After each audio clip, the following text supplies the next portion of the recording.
Bueno, fue una reunión convocada por el legislador Vera, de la ciudad, donde quería la opinión de tres dirigentes sindicales vinculados al ajuste y vinculados a la medida de fuerza.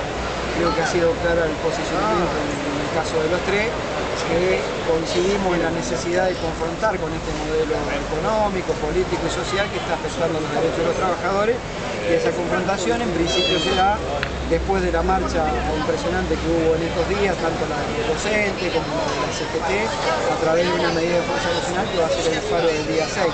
Entendemos que este ajuste está perjudicando el poder adquisitivo del salario, está perjudicando los propios empleos de los trabajadores, y se avecina un proyecto de reforma laboral que impulsa el gobierno que va a tender a precarizar aún más la situación. ¿Qué responde cuando le dicen que son desestabilizadores? Creo que es equivocado el concepto y desproporcionado.